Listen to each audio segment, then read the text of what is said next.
Hello everyone, स्वागत है सभी का हमारे यूट्यूब चैनल में। आज के दिन में त्रिकोणमिति के कुछ अनुप्रयोग वाले एक ऐसे प्रश्न को हल करेंगे जो दोस्तों बहुत ही ज़्यादा मोस्ट इंपॉर्टेंट है, क्योंकि दोस्तों आज की वीडियो में हम दोस्तों जिस प्रश्न की बात करने वाले हैं यह प्रश्न दोस्तों यूपी बोर्ड एग्जाम 2024 और दोस्तों 2023, 2022, 2021, 2017 और दोस्तों 2016 में कुल दोस्तों 6 अंकों में दोस्तों पूछा गया है। और दोस्तों ये क्वेश्चन दोस्तों 100% मैं दोस्तों आपको जो है गारंटी देता हूं कि ये क्वेश्चन दोस्तों इस साल 100% आएगा।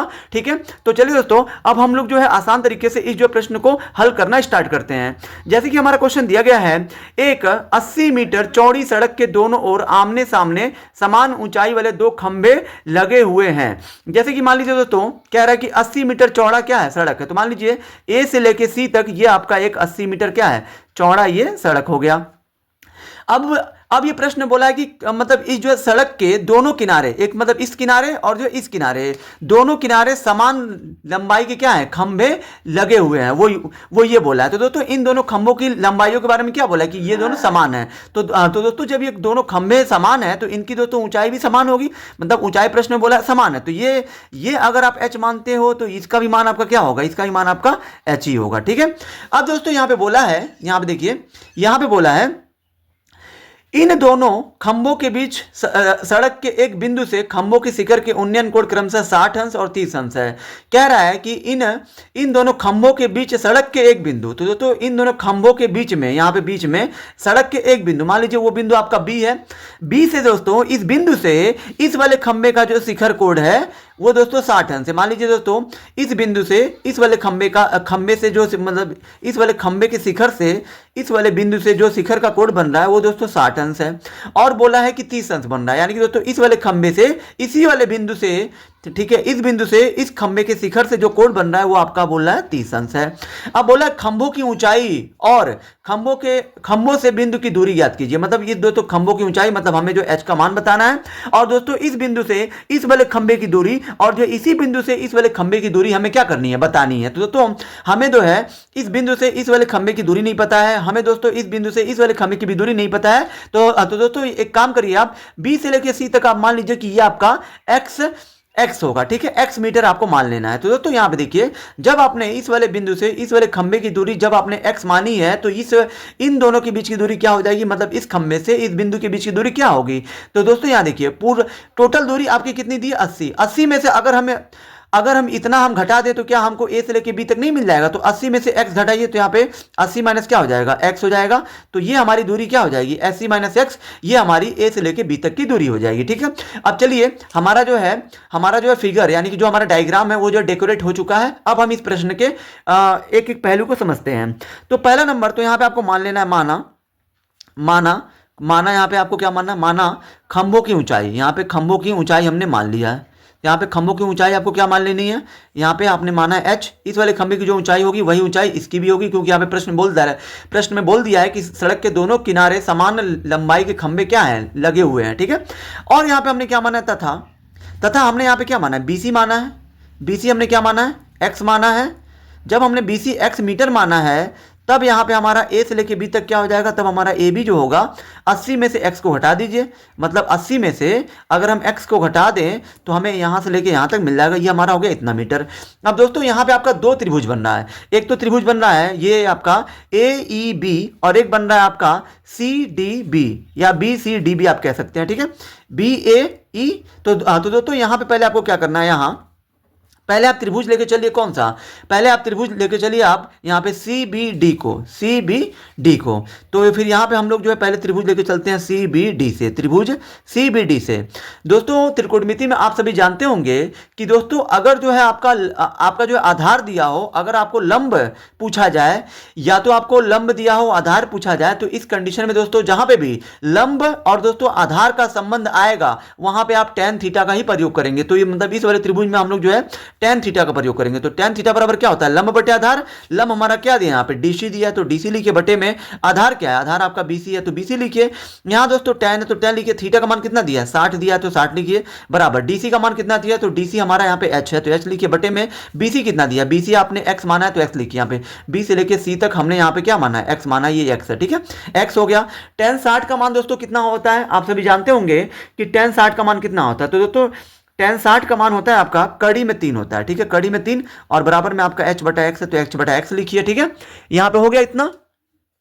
अब यहां पे देखिए दोस्तों, इसके नीचे कुछ नहीं है तो 1 लिखिए, 1 का गुणा h में करिए तो ये आपका हो जाएगा h, और बराबर x का गुणा कड़ी में 3 करिए तो ये आपका कड़ी में 3x हो जाएगा, ठीक है। ये दोस्तों हमारा जो h बराबर कड़ी में 3 आया, सॉरी 3x आया है, इसको आप समीकरण क्या मान लीजिए, 1 मान लीजिए। तथा अब हम लोग क्या करेंगे, तथा अब आप ये सी बी डी को लेके चले हैं, अब आप क्या लेके चलेंगे, अब आप ए बी ई को लेके चलेंगे, यानी कि अब हम त्रिभुज ए बी ई से, ठीक है, ए बी ई से, इसमें भी आप tan थीटा का ही प्रयोग करेंगे, क्योंकि यहाँ पे भी लंब और जो आधार की बात हो रही है, तो लंब और आधार के बीच में संबंध tan थीटा ही बताता है, ठीक है। तो क्या होता है, लंब बटे आधार, तो लंब आपका क्या है, ए ई है, तो यहाँ पे हो जाएगा ए ई, और बटे में आधार क्या है, आधार आपका ए बी है, तो यहाँ पे हो जाएगा ए बी। tan यहाँ पे है तो tan थीटा का मान कितना है, थीटा का मान यहाँ पे 30 अंश, 30 अंश ए ही है, तो यहाँ पे ए का मान कितना दिया है, ए का मान आपका प्रश्न में h दिया, तो यहाँ पे h लिखिए। देखिए यहाँ पे a से लेके e तक आपने क्या माना है h, तो h हो गया बटे में ए बी का मान कितना 80 माइनस एक्स, तो यहाँ पे हो जाएगा 80 माइनस एक्स। tan यहाँ पे 30 अंश का मान कितना होता है, 1 बटा कड़ी में 3 होता है, बराबर में h बटे में 80 माइनस क्या हो जाएगा, x हो जाएगा। यहाँ दोस्तों आप क्या करिए, यहाँ पे आप तिरछा गुणा करिए, ठीक है, तिरछा गुणा आपको क्या करना है, h का गुणा कड़ी में 3 में करिए तो ये आपका कड़ी में 3h हो जाएगा, बराबर में 80 माइनस एक्स का गुणा 1 में करिए तो ये आपका 80 माइनस एक्स हो जाएगा, ठीक है। यहाँ से हमें h का मान चाहिए, तो h बराबर क्या मिलेगा, कड़ी में 3 को भेज दीजिए इसके पास, तो ये आपका 80 माइनस एक्स, और ये कड़ी में 3 जब जाएगा गुणा के रूप में गुणा जाता है तो बटे बन जाएगा, बटे में कड़ी में 3 आ जाएगा, ये आपका हो जाएगा समीकरण 2 हो जाएगा, ठीक है। अब दोस्तों यहाँ पे देखिए, अब दोस्तों यहाँ पे आपको क्या करना है, यहाँ पे जो आपने ये समीकरण 1 बनाया है और ये जो आपने 2 बनाया, इन दोनों की अब आप तुलना करेंगे। क्यों करेंगे, क्योंकि दोस्तों प्रश्न में बोला है कि दोनों खंभों की ऊंचाइयां समान है, तो यहाँ पे हाइट ऊंचाई का मान ये आया, यहाँ पे भी ऊंचाई का मान ये आया, तो दोस्तों जब दोनों की ऊंचाई समान है तो क्या हम लोग इन दोनों को बराबर नहीं कर सकते हैं, कर सकते हैं, क्योंकि दोनों की ऊंचाई बराबर है।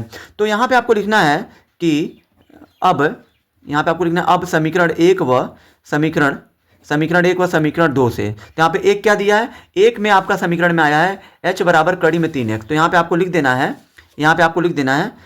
कड़ी में 3x, और बराबर में आपका क्या आया, यहाँ पे समीकरण 2 में क्या आया, 80 माइनस एक्स बटे में कड़ी में 3 हो जाएगा, ठीक है। यहाँ पे दोस्तों अब आप क्या करिए, तिरछा गुणा करिए, कड़ी में 3 का गुणा कड़ी में 3 में करिए, कड़ी में 9 हो जाएगा, ये आपका x साथ में, तो x लिखिए, बराबर में आपका 80 माइनस एक्स है तो 80 माइनस एक्स करिए। यहाँ पे दोस्तों कड़ी में 9 का मान कितना होता है, 3 होता है, x साथ में तो x हो गया, क्योंकि कड़ी में 9 का वर्गमूल 3 होता है, 3 हो गया, 80 माइनस एक्स है तो 80 माइनस एक्स हो गया। यहाँ पे 3 माइनस लाएंगे इधर क्या हो जाएगा, प्लस x, और बराबर में क्या बचेगा 80, 3x, और यहाँ पे 1x है, कितना हो जाएगा 4x, बराबर में 80, 4 से 80 काटेंगे 20 बार में, यानी कि x का मान आपका कितना आ जाएगा 20 हो जाएगा, ठीक है। यानी कि दोस्तों यहाँ पे x का मान अभी हमें मिला है 20। अभी दोस्तों हमें जो h का मान चाहिए, तो h के मान के लिए क्या करेंगे, x का मान आप समीकरण 1 या 2 में रख के h का मान ज्ञात कर लीजिए। तो हम यहाँ पे क्या करेंगे, x का मान समीकरण किस में, 1 में हम रख देंगे, ठीक है। x का मान समीकरण 1 में रखने पर, तो यहाँ पे एक आपका क्या दिया, तो एक आपका दिया h बराबर कड़ी में 3 दिया है, आप जो देख सकते हैं, तो यहाँ पे कड़ी में 3 है तो कड़ी में 3 हो गया, यहाँ पे कुछ नहीं तो x गुणा है, यहाँ पे x का मान कितना है 20 है, तो 20 से गुणा कर दीजिए, 20 का गुणा कड़ी में 3 में करिए तो 20 कड़ी में 3 आएगा, क्योंकि इसका गुणा अंदर नहीं होगा, बाहर इसके 1 है तो 1 में ही होगा, क्योंकि ये भी कड़ी से बाहर है और ये भी कड़ी से बाहर है, तो बाहर वाले का बाहर वाले में ही होता है, तो 20 का गुणा 1 में करेंगे तो 20 ही होगा, कड़ी में 3 है, कड़ी में 3 इतना मीटर। और दोस्तों आपसे क्या पूछा है, आपसे प्रश्न में पूछा है, आपसे जो है प्रश्न में पूछा है, क्या पूछा है आपसे प्रश्न में इसने जो पूछा है कि मतलब खंभों की ऊंचाई बताइए, तो खंभों की ऊंचाई आपने क्या माना था h, तो h का मान मिल गया, और जो है उस बिंदु से दोनों खंभों की बीच की दूरी हमें बताना है, तो यहाँ पे आपको लिखना है अब अतः खंभों की ऊंचाई क्या माना था आपने h, तो यहाँ पे h का मान कितना आ गया 20 कड़ी में 3 मीटर हो जाएगा, ठीक है। ये आपका खंभों की ऊंचाई हो जाएगी। अभी हमें उस बिंदु से दूरी बतानी है दोनों खंभों की, तो यहाँ पे तथा दोनों खंभों की बिंदु से दूरी, कौन सी बिंदु से, जिस बिंदु से उन दोनों खंभों को शीर्ष से कोण बन रहा था, तो यहाँ पे तथा दोनों खंभों की बिंदु से दूरी, बिंदु से दूरी बराबर दूरी दोस्तों आपने क्या माना, एक दूरी आपने माना था x और एक आपने माना और एक आपका था 80 माइनस एक्स। तो यहाँ पे x का मान कितना आया है 20 आया है, तो 20 रखिए कॉमा, यहाँ पे 80 है और ये x का मान कितना है मान लीजिए 20 आया है यहाँ पे देखिए। तो यहाँ पे x की जगह पे अगर आप 20 रखते हो तो यहाँ पे 80 में से अगर आप घटाएंगे 20 तो कितना आ जाएगा 60। यानी कि दोस्तों दोनों खंभों की जो है बिंदु से दूरी 20 मीटर और जो है 60 मीटर होगा, और जो दोनों खंभों की ऊंचाई हमारा जो h का मान होगा वो जो 20 कड़ी में यहाँ पे 20 कड़ी में 3 मीटर होगा। तो दोस्तों ये और ये ठीक है, यहाँ पे आपका ये और ये तीनों आपके दिए गए प्रश्न के उत्तर होंगे। आई होप कि दोस्तों आप सभी को ये वीडियो बहुत ही ज़्यादा पसंद आई होगी। अगर आप हमारे चैनल पर नए हैं तो हमारे चैनल को लाइक सब्सक्राइब और शेयर जरूर करें, जिससे आने वाली वीडियो की नोटिफिकेशन आपको मिलती रहे। धन्यवाद।